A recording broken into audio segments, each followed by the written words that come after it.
Iz današnje epizode Miha Lobnik. Kaj ti želimo s to tožbo opozoriti na neznosnost tega stanja, hkrati pa bomo to naredili sistematično, torej bo to niz tožb proti vsem avtobusnim ponudnikom, ki medkrajevnega prometa niso prilagodili. Skratka, ne gre samo za zaščito te konkretne osebe, ki jo zastopamo, ampak gre za simbolni boj za dostojanstvo, dostojanstveno obravnavo vseh ljudi z gibalnimi oviranostmi v naši družbi. In dr. Roman Kuhar. Ponavadi, ko govorimo o diskriminaciji, govorimo o enodimenzionalni diskriminaciji. Preprosto rečemo, diskriminiran sem bil zaradi svojega spola, diskriminiran sem bil zaradi svoje vere ali kaj podobnega. Nasprotje te enodimenzionalne diskriminacije je intersekcijska diskriminacija oziroma ta presečna diskriminacija, kjer se diskriminacija zgodi kot součinkovanje več teh osebnih okoliščin. Torej, diskriminiran sem bil ne samo zaradi svoje vere, ampak hkrati tudi zaradi svojega spola.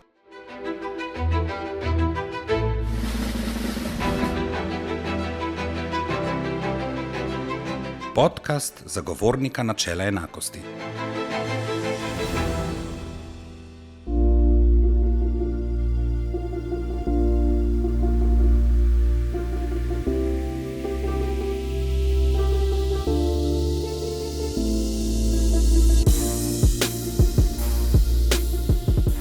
Dober dan, dobrodošli in dobrodošli v novi epizodi podcasta Zagovornika načela enakosti. Osrednji državni organ za varstvo pred diskriminacijo je ob koncu leta 2025 objavil vrsto odločitev v konkretnih primerih diskriminacije. V današnji epizodi bomo nekatere predstavili v rubriki Aktualno pri zagovorniku. Rubriko Poglobljeno o diskriminaciji pa bomo posvetili eni izmed vročih tem varstva pred diskriminacijo. To je intersekcijska ali po naše presečna diskriminacija.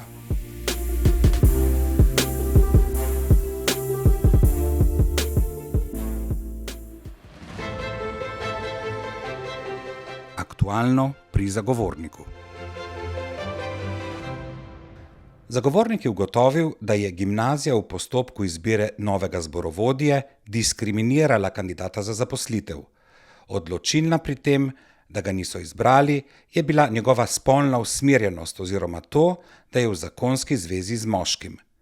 Diskriminacija zaradi spolne usmerjenosti je v postopkih izbire in tudi sicer na delovnem mestu prepovedana. Miha Lobnik. Ja, na nas se je obrnil posameznik, ki se je dogovoril za določen čas, za nekaj mesecev za vodjo pevskega zbora na srednji šoli, opravil prvo vajo in so ga slikali, dali na Facebook. Potem bi moral podpisati to pogodbo, je kadrovski prišlo do bolezni in čez teden je prejel klic, da pač tega podpisa ne bo. Ker ko se je razvedelo zaradi te slike, ko so začeli ljudje malo po spletu brskati, so ugotovili, da on je pa poročen z moškim, da je torej istospolno usmerjen in to je bila tudi prvo pojasnilo, ki ga je prejel po telefonu, zakaj on ne bo zaposlen na tej šoli, da to pač za njih ni sprejemljivo. Zdaj, ko je poklical nazaj, najprej seveda v šoku, je drugi pogovor tudi posnel in nam ga predložil v dokaz, poskušal je priti do seveda dodatne razlage in jih prepričati, da pač to ni prav, ne. Šola je ostala neomajna, ravnatelj ni pač želel z njim nadaljevati tega zaposlovanja, ne, za ta določen čas in tako se je obrnil na nas. Zdaj v naših postopkih mi izprašamo obe strani, tako prijaviteljevo kot šolo, torej strokovna sodelavka pravnica je pretehtala vse dokaze, ki jih je v postopku zbrala in tudi upoštevala ta telefonski klic. Tukaj je zaradi narave tega pogovora, ki je izrazito bil usmerjen v delo ravnatelja, čeprav ta ni bil seznanjen z snemanjem, dokaz priznala. zato ker je posameznik, ki je to posnel, pravzaprav ščitil svojo človekovo pravico, da ni diskriminiran.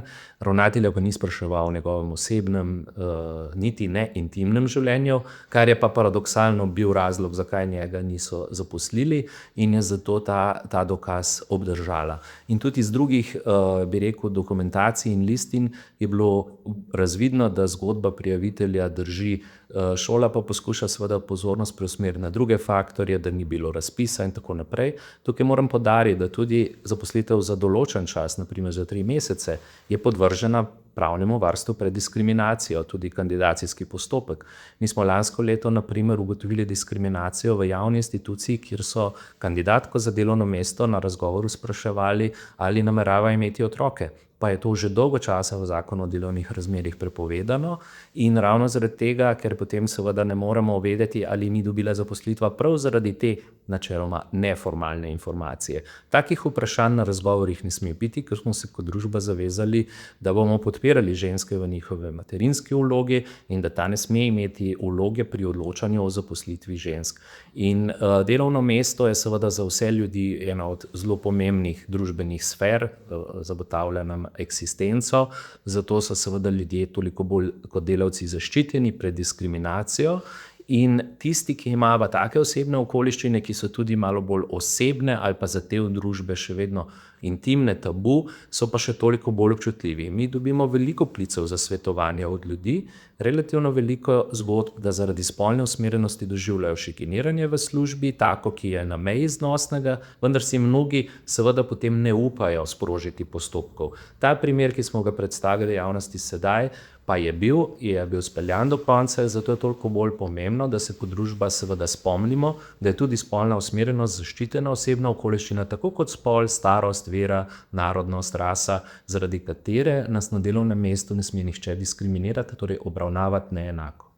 Naš organ za enakost je ugotovil tudi diskriminacijo turistke iz Švice zaradi njene temne polti. Diskriminatorno je ravnal lastnik 2 hostlov na Gorenjskem. Turistko je najprej odstranil iz enega hostla, češ da je prestara za bivanje v njem, in jo odpeljal v drugega. Nazadnje jo je odstranil še iz tega.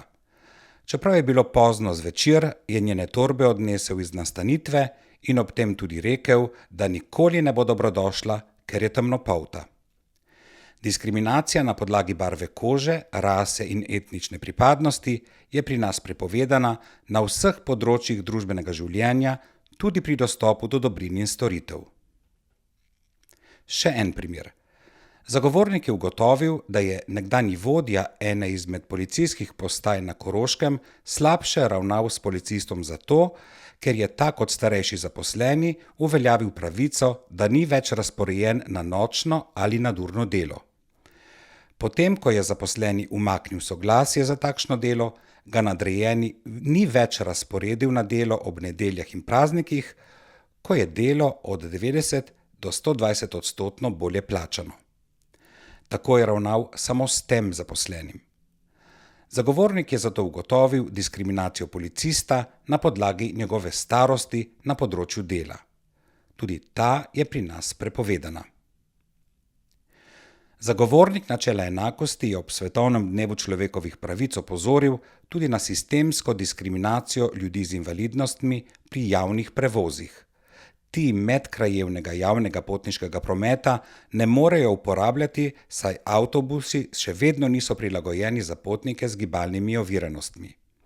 Zakonski rok za zagotovitev dostopnosti avtobusov je potekel, neizpolnjevanje zavez pa se vleče že več kot 5 let.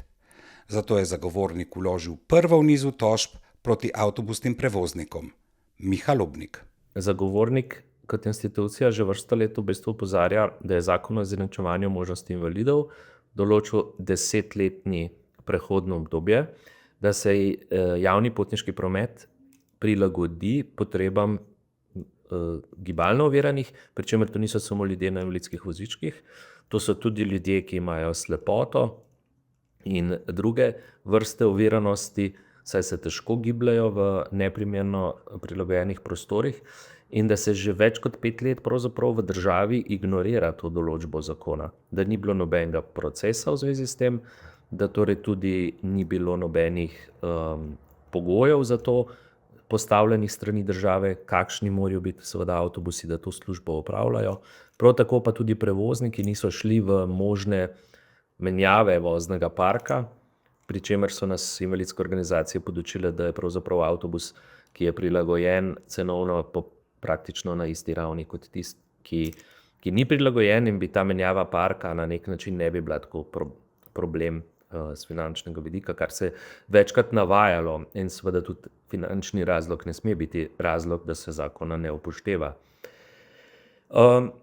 Nekako pa tudi deležniki na strani države, ministrstvo pravzaprav za naša priporočila več let niso bili dojemljivi, in ker je pravzaprav nedopustno, da so invalidi v tako slabšem položaju, da ne morejo se gibati po Sloveniji samostojno, kar je povezano z njihovo zaposlitvijo, s šolanjem tudi, konkretno odhodom na študij, v kraje študija, ali pa obiskovanje nekih drugih obštudijskih dejavnosti, pa tudi zdravnika, pa tudi pravzaprav zasebnega življenja.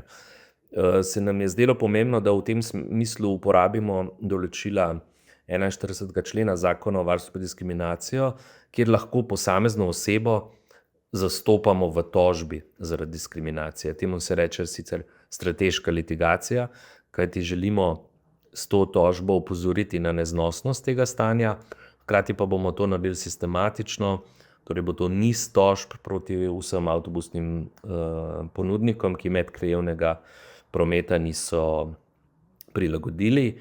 Skratka, ne gre samo za zaščito te konkretne osebe, ki jo zastopamo, ampak gre za simbolni boj za dostojanstvo, dostojanstveno obravnavo vseh ljudi z gibalnimi oviranostmi v naši družbi. In oni so samo zaradi te svoje osebne okoliščine prikrajšani, ker se mi kot družba nismo prilagodili in s tem ne sledimo principom Mednarodne konvencije o pravicah ljudi z invalidnostmi, ki smo se jih na ravni Združenih narodov pred več kot 15 leti zavezali. Še več o ugotovljenih primerih diskriminacije in drugih aktivnostih zagovornika načela enakosti najdete na spletni strani www.zagovornik.si. Poglobljeno o diskriminaciji. Zakon o varstvu pred diskriminacijo definira različne oblike diskriminacije: neposredno, posredno, nadlegovanje, spolno nadlegovanje, navodila za diskriminacijo, pozivanje k diskriminaciji, povračilne ukrepe in tako naprej.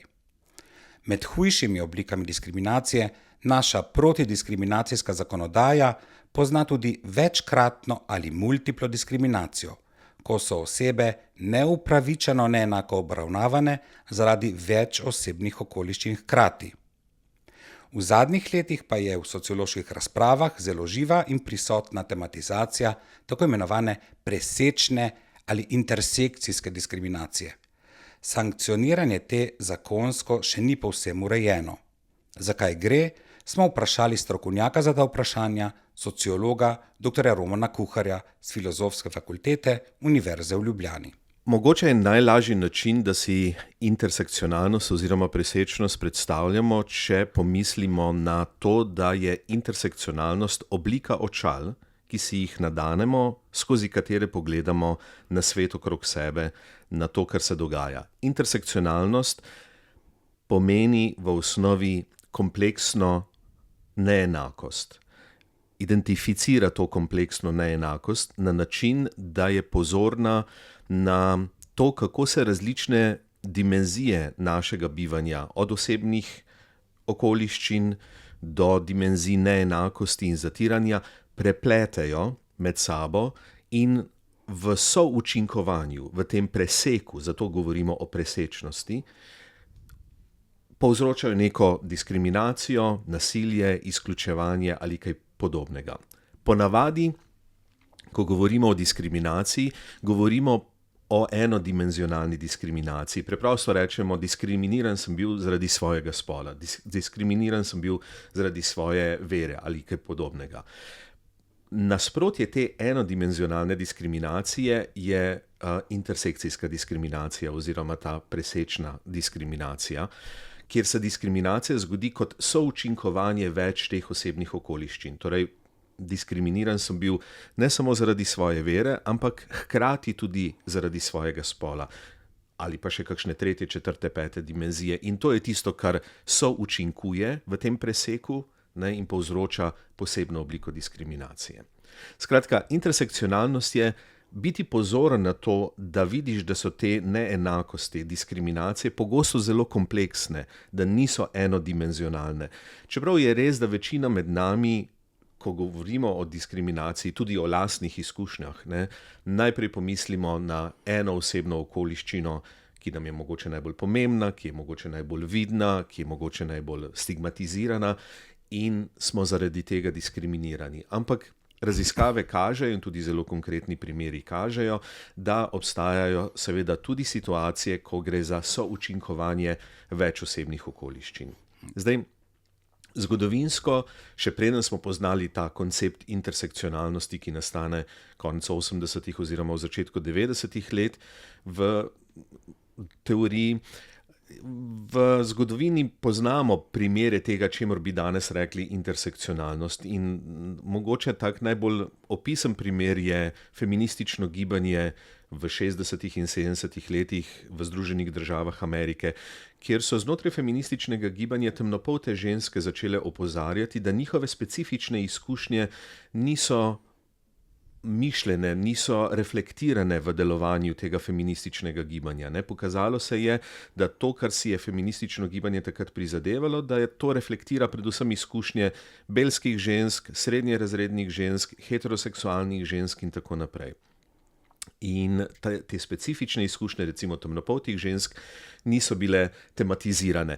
In na ta način, ne, so začele opozarjati na to, da se tudi znotraj različnih manjšinskih skupin pojavljajo seveda razlike. Ne, in da v primeru temnopoltih žensk govorimo o součinkovanju seksizma in rasizma in da eno in drugo lahko drug drugega ojačuje na nek način. Ampak ta zgodnji feminizem oziroma ta feminizem drugega vala je na začetku te izkušnje popolnoma postavljal ob stran. Nekako je ženskam sporočal, lahko ste del tega feminističnega gibanja, ampak prosim, ne, svojo raso, svoj razred, spolno usmerjenost pustite pred vrati. Ampak ljudje smo kompleksna bitja v tem smislu, ne moremo preprosto odrezati ene stvari. In o tem ta intersekcionalnost pravzaprav govori. V resnici bi lahko rekli, da intersekcionalnost nas bolj pokrije kot kompleksna bitja, ker nismo vedno samo, ne vem, moški, smo tudi belopolti, smo mogoče virni, smo istospolno usmerjeni. To smo vse hkrati, ko živimo. Ja, vse te osebne okoliščine, ampak lahko k temu prištejemo še tudi, ne vem, družbeni status, status begunstva recimo, ali pa kaj podobnega. Ne gre torej samo za te osebne okoliščine, ki jih imamo recimo v slovenski ustavi v 14. členu zapisane, pa tudi tam je zapisano in ne, podobno. Gre torej za součinkovanje teh različnih dimenzij. Do tega koncepta intersekcionalnosti je pravzaprav prišla ameriška pravnica Kimberly Crenshaw konec 80. in v začetku 90. ko je delala analize sodnih primerov in je ugotovila, kako ameriški sodni sistem pravzaprav diskriminacijo in nasilje obravnava izključno enodimenzionalno. Kako so določene osebe, ki so na tej intersekciji, ne, ki so na tem križišču teh različnih osebnih okoliščin, na sodišču imele težave, ker so lahko bodisi tožile samo na osnovi ene osebne okoliščine ali pa druge osebne okoliščine. Zdaj, če se vrnem k tej temnopolti ženski, ne, sodnik je rekel, morate se odločiti, a sodite oziroma ali tožite zaradi seksizma, ki ste ga doživeli, ali zaradi rasizma, ki ste ga doživeli. Ta ženska je pa doživljala oboje sočasno, je součinkovalo. In na ta način se je pokazalo, kako določeni posamezniki, pravzaprav vsi mi, ker smo kompleksna bitja v tem smislu, pademo skozi neke luknje tega pravnega sistema ali pa širše tudi drugih sistemov, če ne nosimo teh očal intersekcionalnosti, če nismo pozorni na to presečnost. Lahko recimo kakšen konkreten plastičen primer ker še vedno smo dosti na ravni abstrakcij. Kakšen konkreten primer, da bi lahko recimo na preprost način razložili to kompleksnost? Ja, mogoče je najboljši primer ta, ki ga v svojem delu omenja Kimberly Crenshaw in na osnovi katerega je ona tudi začela razmišljati o tej intersekcionalnosti. V časopisu je prebrala novico o tem, kako je neka temnopolta ženska tožila neko lokalno tovarno avtomobilov, ker ni dobila zaposlitve. Prijavila se je na razpis za prosto delovno mesto, prišla na razgovor in potem ni bila izbrana. In trdila je, da je bila diskriminirana kot temnopolta ženska. Sodišče je seveda ta primer obravnavalo in zavrnilo njeno tožbo. Trdilo je, da ni utemeljena in da ni utemeljena zaradi tega, ker v tej tovarni avtomobilov, kjer se je prijavila za delovno mesto, zaposlujejo tako temnopolte osebe kot ženske. Ampak, ko pogledaš situacijo v tej tovarni, potem ugotoviš, da so zaposlovali izključno temnopolte moške v proizvodnji avtomobilov, ženske so bile pa vse belopolte in vse so bile v tajništvih. Torej, ona je padla skozi to razpoko, ne? Ker je bila temnopolta ženska. Ni sodila torej ne v proizvodnjo in pa seveda tudi ne za tisti pult, kamor prihajajo stranke, zaradi tega, ker niso želeli, da bi temnopolta ženska sprejemala in prodajala avtomobile. Ampak sodni sistem, sodišče, ker ni si nadelo teh očal, ne, te razpoke preprosto ni videlo. Ne. Trdili so, ne, ta tovarna ne diskriminira ne na osnovi spola, ne na osnovi rase, zaradi tega, ker v tej tovarni imamo tako temnopolte kot belopolte, tako moške kot ženske. In ja, skozi to enodimenzionalno perspektivo to drži. Če pa pogledamo, če smo pozorni na to, kaj se zgodi na presečiščih, potem pa vidimo, da ta konkretna ženska je verjetno res bila diskriminirana, ampak na sodišču zaradi sistema takega kot je, ki ne prepoznava te presečne diskriminacije, te diskriminacije ni mogla dokazati, čeprav je bilo seveda jasno, niso je zaposlili kot temnopolto ženske, ker ni sodila za tisti pult, a veste, tam, ko nam avtomobile prodajajo in je pomembno, kako človek izgleda in očitno v tistem času ali pa v tistem prostoru temnopolta prodajalka avtomobilov ni bila sprejemljiva izbira. V knjigi Intersekcionalnost in pa v priročniku omenjate tudi, razlagate intersekcionalnost oziroma presečnost tudi s primerjavo prometne nesreče v križišču.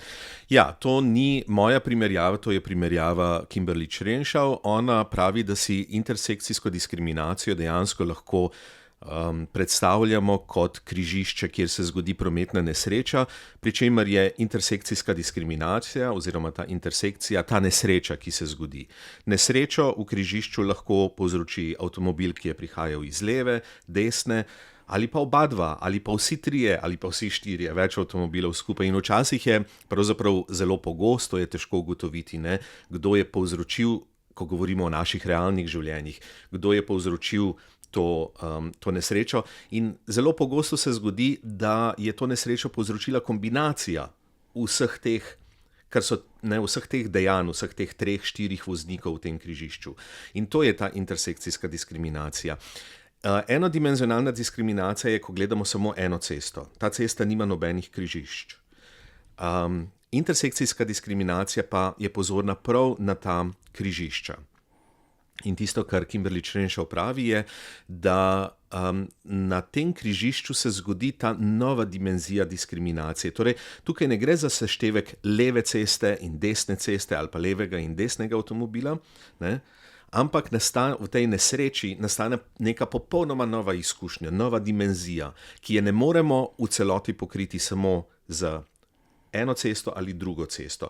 Kaj to pomeni v smislu politik? Če govorimo o vprašanju diskriminacije ženske, ki je begunka, recimo, potem potrebujemo posebne politike, posebna orodja, da naslovimo to posebno situacijo. Če bi namreč k situaciji te konkretne osebe pristopili samo s politikami, ki se ukvarjajo s položajem žensk in s politikami, ki se ukvarjajo s položajem beguncev, potem bi to njeno specifično situacijo lahko spregledali in bi jo spregledali, ker ko govorimo o ženskem vprašanju, ponovno, je v ospredju verjetno belska srednjerazredna ženska, ko govorimo o beguncih, bo prej verjetno neka moška izkušnja tam reflektirana v teh politikah.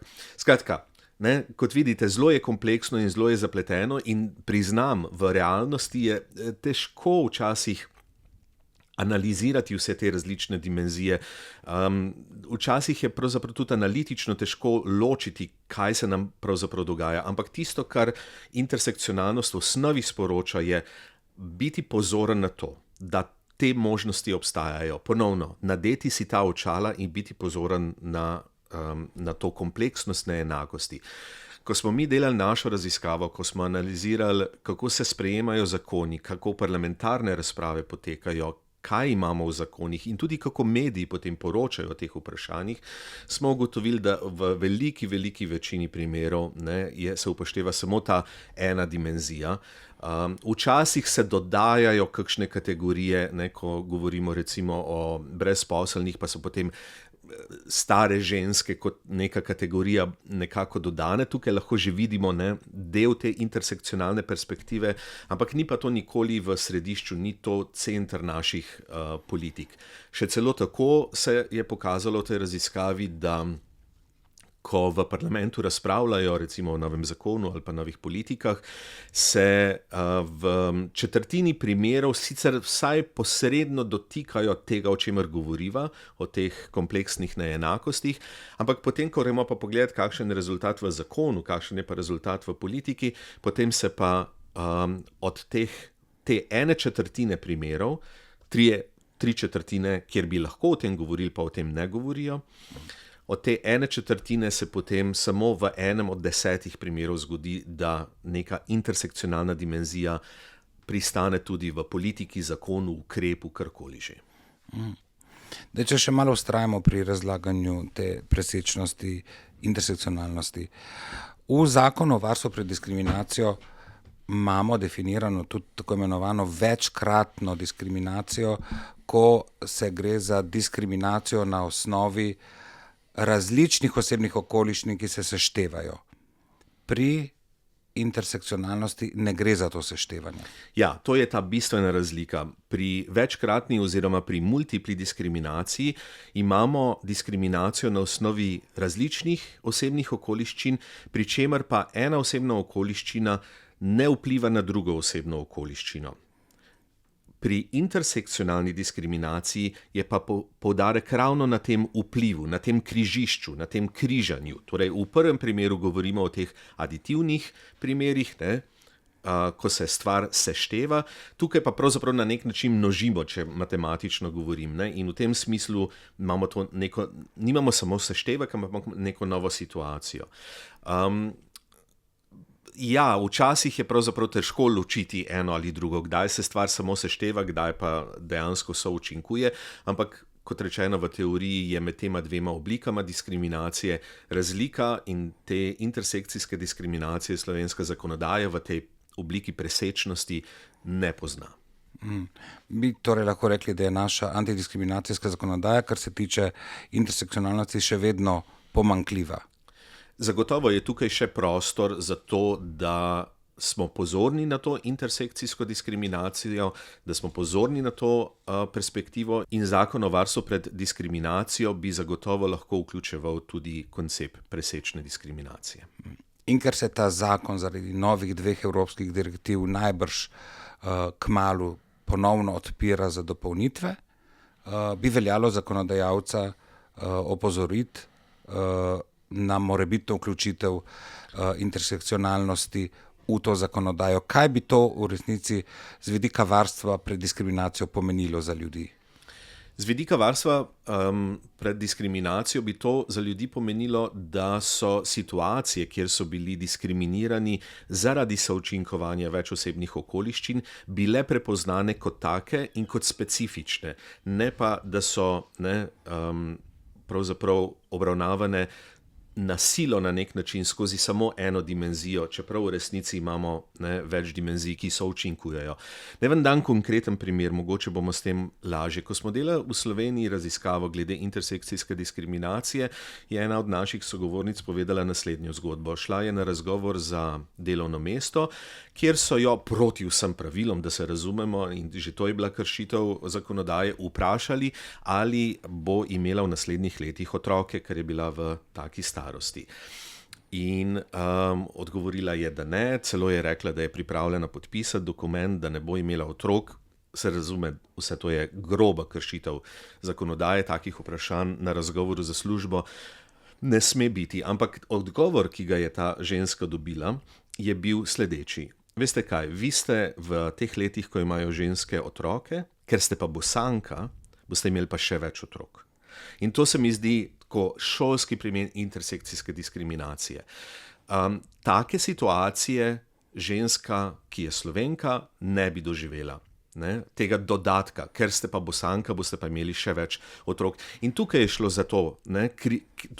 za to, da je rasizem ojačal seksizem. In seksizem ojačal rasizem. Ampak skozi zakonodajna orodja bi to verjetno bilo prepoznano samo skozi eno dimenzijo. Ampak v resnici je šlo pa za součinkovanje. Tukaj ni šlo samo zato, da je ona ženska, ampak je bilo pomembno tudi to, da je ona bosanka. In seveda ni dobila zaposlitve. Zdi se v resnici, da v življenju bi to znala biti najpogostejša oblika diskriminacije, ker smo vsi hodeča intersekcija, ker smo vsi nek skupek osebnih okoliščin. Se absolutno strinjam z vami, je pa res, da tako čistih primerov, kot je ta, ki sem vam ga pravkar navedel, se zelo redko zgodi. Nismo jih zelo veliko zabeležili v naši raziskavi. Ponovno, nismo jih zabeležili zaradi tega, ker tudi mi vsi praviloma ali pa smo navajeni razmišljati o diskriminaciji skozi eno dimenzijo. In potem v bistvu to eno osebno okoliščino, ki se nam zdi pomembna ali pa ki je bila v neki konkretni situaciji izpostavljena, izpostavimo kot tisto, zaradi katere smo bili diskriminirani. Nikoli pa ne vemo, ali še starost mogoče sočakovala, ali moj izgled, ali način govora, ali karkoli. Ja. In v tem smislu, ja, vse diskriminacije so pravzaprav vsaj potencialno kompleksne. Je pa ta tema vroča tema sociologije v zadnjih letih in pa tudi varstva pred diskriminacijo na evropski ravni. Ja, tukaj je zanimivo, v zadnjih 30 letih pravzaprav govorimo o tej intersekcijski perspektivi, pa jo še vedno premalo upoštevamo, tudi v raziskovanju. Tukaj so prizadevanja, ki gredo v smer tega, da smo pozorni na to intersekcijo, zato tolikokrat govorimo o teh očalih. Preprosto ta očala si ne nadanemo, ne vidimo te kompleksnosti. Zdaj obstajajo že politike, recimo Kanada ima gender-based analysis plus, rečejo, kjer izpostavijo, da svoje politike, pripravo zakonov, ministrstva so dolžna, da vse, kar pripravljajo, gledajo skozi dimenzijo spola in ta plus pomeni še druge osebne okoliščine. In to so ta intersekcijska očala, ki so zdaj po zakonu tam zahtevana, da ko pripravljaš politiko, da si pozoren na to, kaj bi se lahko zgodilo oziroma ali smo koga izpustili, a nam bo kdo padel skozi to špranjo, če bomo gledali samo po eni cesti. Gledati moramo, da imajo ceste tudi ta križišča. In to je samo pozornost na to. Preprosto zavedanje, da to je. Recimo na univerzah smo zdaj mogli sprejeti v zadnjih letih načrt enakosti spolov, ki je zahteval Evropske komisije in je predpogoj za prijavljanje na raziskovalne projekte Evropske komisije in tako naprej. Tukaj na Univerzi v Ljubljani oziroma specifično na Filozofski fakulteti smo vpeljali tudi to intersekcijsko perspektivo v ta načrt enakosti spolov. Ampak upoštevanje intersekcijske perspektive, ali pa če govoriva zdaj o zakonu, ki ga omenjate, pomeni preprosto to, da je to orodje, ki ga moramo uporabiti, ko pripravljamo politike, ko delamo na tem področju. Preprosto gre samo za vprašanje pozornosti. Ne trdim, da je vedno sleherno nasilje, sleherna diskriminacija intersekcijska. Ne? Ampak spregledamo pa, kaj se nam dogaja, če nismo na to pozorni. V knjigi Intersekcionalnost iz leta 2022 govorite tudi o strukturni, politični in reprezentacijski presečnosti. S preprostimi besedami, zakaj gre? Gre samo za razporeditev v 3 oblike intersekcijske neenakosti, za lažje razumevanje te intersekcije. Ta prva strukturna govori o tem, kako ena osebna okoliščina lahko okrepi drugo osebno okoliščino. Zgodba z žensko, bosanko, ki ne dobi službe, je primer te strukturne intersekcije. Ne? Tukaj je rasizem okrepil seksizem. Ampak imamo najrazličnejše stvari, kako eno izključevanje okrepi drugo izključevanje. Ne? Pri politični intersekciji govorimo o tem, da ena osebna okoliščina lahko ne okrepi, ampak ravno nasprotno marginalizira drugo osebno okoliščino. To pomeni, da recimo politike, ki si prizadevajo za vključitev ali pa prepoved diskriminacije na osnovi ene osebne okoliščine, lahko hkrati izključujejo neko drugo osebno okoliščino, ljudje pa ponovno živimo na teh križiščih. En tak primer so recimo verne istospolno usmerjene osebe. Ne? Tukaj imamo ta trg politik na eni strani LGBT skupnosti, ki si prizadeva za vključevanje teh oseb, na drugi strani imamo lahko skupine, ki delujejo proti temu, v središču se nam pa znajde oseba, ki pravzaprav pripada na oba dva konca. Ne? Reprezentacijska intersekcionalnost je pa vprašanje reprezentacij, podob naše kompleksnosti v medijih. In tukaj gre ponovno za to, da recimo, zdaj imamo zelo aktualno razpravo o Romih, ne, in jih predstavljamo v neki totalni podobi. Rom z veliko. Ampak znotraj romske skupnosti imamo seveda tudi razlike in raznolike pozicije in intersekcionalna perspektiva bi pomenila, da smo pozorni tudi na te razlike znotraj skupnosti, tudi v smislu medijskega poročanja, tudi v smislu reprezentacij. Intersekcionalnost je pogosto tudi tarča kritik. Ena izmed njih je, da gre za pretirano identitetno politiko. Ja, res je. Nekateri so seveda, saj vemo, kako naj rečem, alergični na razpravo o diskriminaciji na splošno, ne?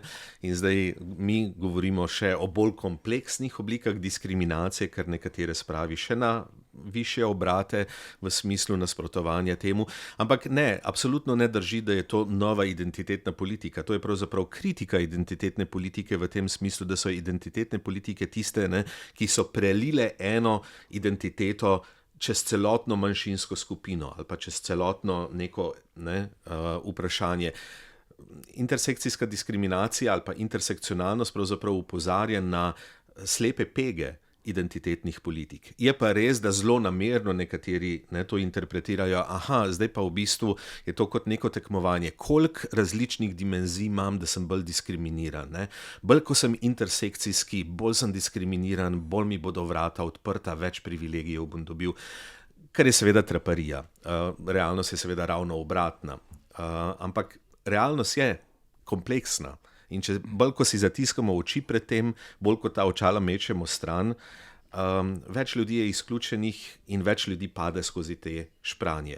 Zdaj pa se moramo vprašati, a je naš cilj, da mečemo ljudi skozi te špranje, ali da poskušamo te špranje identificirati in jih zapolniti in zagotoviti družbo, v kateri nihče ne bo padel skozi. Za konec, kot strokovnjak, kaj menite, kaj bi morali narediti, da bi si tudi državne politike, državni preventivni mehanizmi nadeli ta intersekcijska očala? No, nekaj je, da o tem govorimo, da je ta koncept nekaj, kar postane del mainstreama v smislu političnega odločanja, pisanja zakonov, celotne te tehnikalije. povezane s tem. Zavedanje tega, vse pri spolu, to, da imamo zdaj načrte enakosti spolov in da je spol neka dimenzija, skozi katero gledamo marsikatero politiko, tudi to je trajalo nekaj časa. Ampak zdaj moramo temu spolu, ki je zagotovo temeljen in se pojavlja pravzaprav povsod, vendarle dodati ta plus. Kaj pa invalidnost, kaj pa starost, kaj pa rasa, kaj pa spolna usmerjenost, kaj pa vera, kaj pa drugi statusi, kaj pa brezposelnost, kaj pa begunstvo, kako to součinkuje z mojim spolom. Ker jaz nisem samo spol, ampak sem še marsikaj od tega. Nihče od nas ni samo ženska ali samo moški, ampak imamo še te druge dimenzije. In v vsem tem smislu, samo pozornost na to, imeti ta orodja in jih uporabiti, razmišljati pri pripravi politik, kako zajeti to raznovrstnost, to se mi zdi je največ in hkrati vse.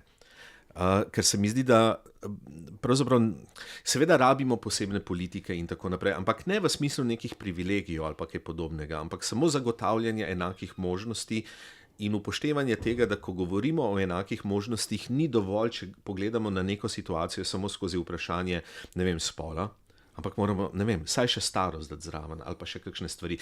In saj nekaj tega imamo, recimo predvsem pri teh politikah zaposlovanja, preprečevanja brezposelnosti, nekaj te intersekcije je, mogoče ji ne rečejo tako, ampak dolgotrajno brezposelni, stare osebe, stare ženske in tako naprej, nekaj te intersekcije imamo.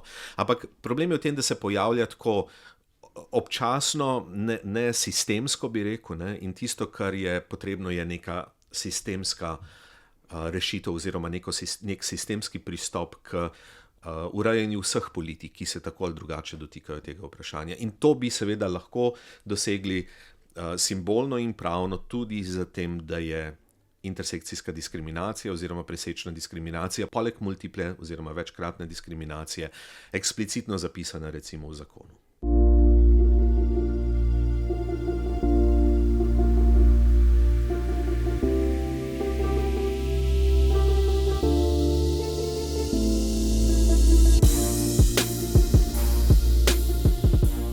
To je bila 15. epizoda podcasta Zagovornika načela enakosti.